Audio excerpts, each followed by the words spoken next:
Hello and welcome back to my channel. तो बच्चों, हमने प्रीवियस वीडियो में ऑलरेडी समझ लिया है कि बर्नौलीज डिफरेंशियल इक्वेशन क्या होता है। उससे पहले हमने ये देखा था कि लीनियर डिफरेंशियल इक्वेशन क्या होता है। जिन्होंने ये सब नहीं देखा है, आप डिस्क्रिप्शन बॉक्स में जाकर प्लेलिस्ट चेकआउट कर सकते हो। अब समझ तो गया है बर्नौलीज डिफरेंशियल इक्वेशन होता क्या है, लेकिन जब तक हम इसके ऊपर ज्यादा एग्जांपल्स प्रैक्टिस नहीं करेंगे, we won't be able to kill it, है ना। अब क्या करना है, इसको सिर्फ किल करना बचा है, तो वो भी कर लेते हैं, ताकि अगर एग्जाम में क्वेश्चन आता है, अगर नहीं आने ही वाला एग्जाम में, तो फुल मार्क्स तो मिलने ही है इस टॉपिक पर। इसमें आपको एक भी मार्क नहीं गंवाना है, because this is a very very easy topic. इसमें कहीं कोई स्कोप नहीं है कि आप मार्क्स गवाओ। ठीक है, let us start with the example. तो क्वेश्चन दिया हुआ है इस तरीके से। अब अगर क्वेश्चन में लिखा नहीं भी हो कि ये बर्नौलीज है, आपको पहचानते आना चाहिए। हाउ विल यू एनालाइज, कैसे पहचानोगे? क्या दिख रहा है? सबसे पहले तो राइट हैंड साइड चेक करो। राइट हैंड साइड में y की टर्म दिख गई, गड़बड़ हो गई। यस, दैट मींस ये एक लीनियर डिफरेंशियल इक्वेशन नहीं है नॉर्मल वाला। ये कौन सा है? जैसे ही y की टर्म दिखती है तो हमें समझ में आ जाता है ये है बर्नौलीज डिफरेंशियल इक्वेशन। जैसे ही बर्नौलीज पता चल गया तो हमारा पूरा वर्किंग रूल हमारे सामने आ गया। सबसे पहले क्या करना है, divide by this particular term. जो एक्स्ट्रा की टर्म राइट हैंड साइड में दिख रही है y की टर्म, उसे डिवाइड करना है। तो पहली स्टेप तो हमें पता है, हमेशा हर एग्जाम्पल में होनी चाहिए गिवन इक्वेशन इज, ये इक्वेशन लिखोगे, इक्वेशन नंबर 1। देन आप उसको करते हैं डिवाइड, किससे? जो एक्स्ट्रा की टर्म है वाई स्क्वायर से। So divide by y square, तो क्या मिलेगा हमें? यहाँ मिलेगा 1/y²। यहाँ पर है x पहले से ही, y डैश प्लस y की टर्म है तो y/y² is equal to log x। ठीक है, तो ये तो हो जाएगा 1/y कैंसिल होने के बाद। अब यहाँ पर एक और गड़बड़ है। क्या है? ये जो टर्म दिख रही है x की, हमारे पास में इसका कोएफिशिएंट 1 होना चाहिए, या तो ज्यादा से ज्यादा डिवाइड करने के बाद y की टर्म होनी चाहिए, है ना। ये नहीं चलता है, हमें यहाँ पर x आ गया, तो अब क्या करेंगे, इससे भी डिवाइड कर लेते हैं। जो भी ज्यादा की टर्म्स हमारे पास है उससे डिवाइड कर दो। तो अब डिवाइडिंग बाय x क्या मिलेगा? 1/y² बचा है। ये हम इसको इस तरीके से लिख सकते हैं dy by dx, y dash को।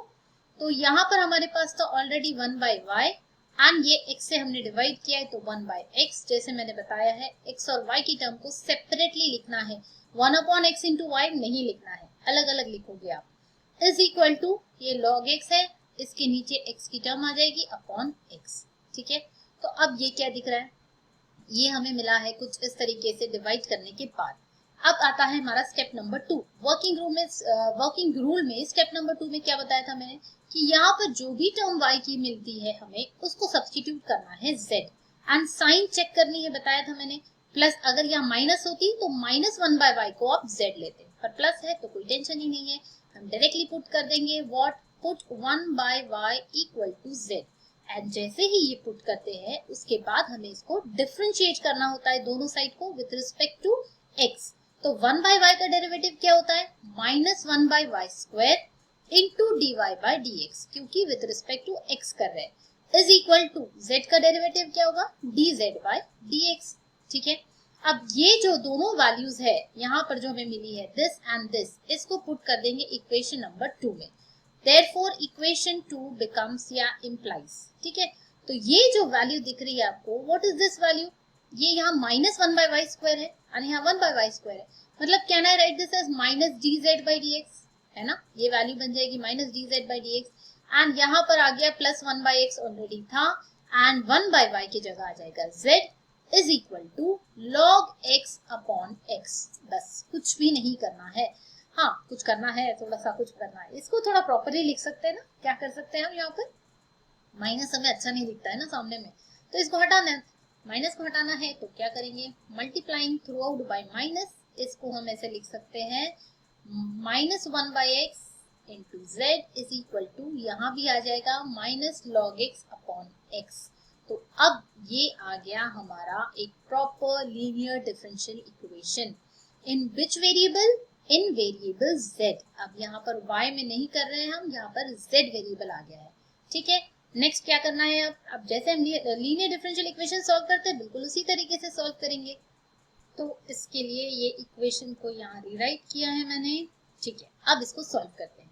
तो जैसे ही हमें पता चल गया कि ये एक लीनियर डिफरेंशियल इक्वेशन है, हम इमीडिएटली क्या निकालते हैं, what is our p and what is our q।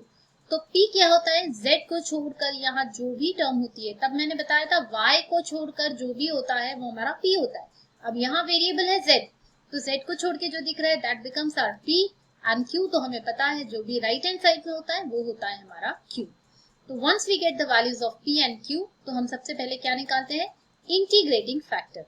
तो इंटीग्रेटिंग फैक्टर का फॉर्मूला है e raise to power integration p dx, मतलब e raise to power integration minus 1 by x dx, यानी यहाँ पर आएगा e raise to power minus of 1 by x होता है इंटीग्रेशन 1 बाई एक्स है log x, तो e raise to power minus log x, and because हमें e और log के बीच में कुछ भी अड़ंगा नहीं चाहिए, ये चीज नहीं होनी चाहिए, नहीं तो कैंसिल नहीं होगा e और log, तो इसको लेके जाएंगे पावर में, तो हम ऐसे लिख सकते हैं e log x raise to minus 1। अब ठीक है, अब दोनों के बीच में कोई भी प्रॉब्लम नहीं है, मतलब e और log कैंसिल हो सकते हैं, so we can write this as x raise to minus 1। और मैंने बताया है एग्जाम में ऐसे करना नहीं है कैंसिल, ई और लॉग को ऐसे कैंसिल करते नहीं है, ये आपको एक ट्रिक बताया है मैंने ताकि आपको याद रहे आसानी से, है ना। लिखना नहीं है ऐसे, बिल्कुल भी नहीं करना है, मैं हटा देती हूँ वरना आप लोग वैसे लिख दोगे। It should be like this, e log x raise to minus 1, तो ये वैल्यू आती है एक्स रेज टू माइनस 1। जैसे ही इंटीग्रेटिंग फैक्टर मिलता है immediately you have to write it in a box, इस तरीके से हाईलाइट करके लिखना है ताकि आपके मार्क्स ना कटे, वैल्यू को आसानी से दिख जाना चाहिए इंटीग्रेटिंग फैक्टर की वैल्यू क्या है। तो ये आ गई। अब क्या करेंगे, सोल्यूशन की बारी आती है। अब आती है वो गलती जो बच्चे करते हैं जो आपको नहीं करनी है। That means what is that mistake, आप लिखते हो now solution is given by what, y into integrating factor is equal to integral, है ना। करेंगे ये गलती, नहीं करेंगे। y नहीं है, अभी कौन सा वेरिएबल चल रहा है हमारा, z वेरिएबल चल रहा है, y से हम z में आ चुके हैं, राइट। तो हम z लिखेंगे, that is z into integrating factor is equal to integral of q into integrating factor dx plus c। बस अब वैल्यूज पुट कर दो, z की जगह z ही रहेगा, इंटीग्रेटिंग फैक्टर की वैल्यू है 1 बाई एक्स, इंटीग्रल q की वैल्यू क्या थी हमारे पास, minus log x upon x, and ये आ गया 1 by x dx plus c। तो अब बस इस इंटीग्रेशन को सॉल्व करना है and you will get the answer. तो अगर थोड़ा सा इंटीग्रेशन कॉम्प्लिकेटेड लगता है तो हम क्या करेंगे, इसको एक नाम दे देंगे अलग से i, इसको सॉल्व करेंगे इंटीग्रेशन को, एंड देन इसमें इक्वेशन 4 में वैल्यू पुट कर देंगे। तो अभी मैंने यहाँ पे इसको नाम दे दिया इक्वेशन नंबर 4, एंड आगे आपके लिए इंटीग्रेशन सॉल्व करके दिखाया है मैंने। इस इंटीग्रेशन को पहले नाम दिया है i। अब यहाँ पर थोड़ा सा कॉम्प्लिकेशन है, मतलब सब्स्टिट्यूशन से आसान हो जाएगा। हम क्या कर सकते हैं, log x को t पुट कर सकते हैं। log x को t पुट करने से क्या होगा कि जब आप डिफरेंशिएट करोगे तो 1 बाई एक्स dx dt बन जाएगा, मतलब ये 1 बाई एक्स dx जो है ये पूरा dt बन जाएगा, isn't it? तो काम आसान हो गया, log x की जगह t पुट कर दिया। अगर log x t है तो x की वैल्यू क्या होगी, e raise to t, isn't it? तो ये मिल गई हमें। ये कहाँ जरूरत पड़ेगी, ये जो x बचा हुआ है तो उसके लिए तो वैल्यू फाइंड करनी पड़ेगी। सारे को हम पूरे x को t में कन्वर्ट कर रहे हैं, राइट। ऐसा ना हो कि आधे x भी रह जाए थोड़ा सा और थोड़ा सा t भी रह जाए, पूरे x को आपको t में कन्वर्ट करना है। सो log x की जगह यहाँ हमने t पुट कर दिया, 1 बाई एक्स dx की जगह dt आ गया, एंड ये जो नीचे एक अकेला x बचा था उसकी जगह आ गया e रेज टू t। अब ये e रेज टू t को आप न्यूमरेटर में ले जा सकते हो, इसको लिख सकते हो e raise to minus t, ये माइनस पहले से चल रहा है, यहाँ पर माइनस साइन था। अब ये आ गया t e raise to minus t। Now you can use either the standard formula, अगर आपको लर्न है तो आप ये डायरेक्टली यूज कर सकते हो, या फिर आप आइलेट रूल लगा सकते हो जिसमें this is your first function and this is your second function, right. तो आप प्रोडक्ट रूल लगा सकते हो इंटीग्रेशन का, जिसको आइलेट या लाइट रूल भी बोला जाता है। अदरवाइज अगर आपको फॉर्मूला याद है तो ये डायरेक्टली लिख सकते हो। तो this is the formula, I have written it directly over here. अब इसको माइनस से मल्टीप्लाई करोगे तो ये आपको ये टर्म मिल जाती है। इससे आगे सॉल्व नहीं कर सकते, इंटीग्रेशन की वैल्यू मिल गई। तो इस वैल्यू को अब इक्वेशन 4 में पुट करेंगे, मतलब यहाँ पर हम इसको पुट कर देंगे। तो इक्वेशन 4 में पुट करने के बाद ये तो एज इट इज लिखा हुआ है z into left hand side क्या था हमारे पास में, yes z into 1 by x, ठीक है। तो ये z into 1/x as it is लिखा हुआ है, ये जो वैल्यू मिली थी इंटीग्रेशन की वो लिखी है, एंड प्लस c। अब यहाँ से हम e raise to minus t common निकाल सकते हैं, यहाँ बचा t plus 1। Now is this the final answer?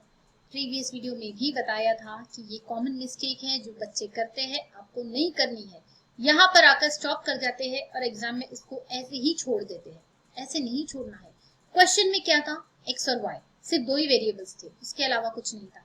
तो आंसर में भी सिर्फ x और y ही दिखना चाहिए, उसके अलावा कोई वेरिएबल हमें नहीं दिखना चाहिए। हमने जिनकी मदद ली थी, किसकी मदद ली थी हमने, z और t, इनसे कुछ उधारी ली थी, तो हम इनको वापस करेंगे, राइट।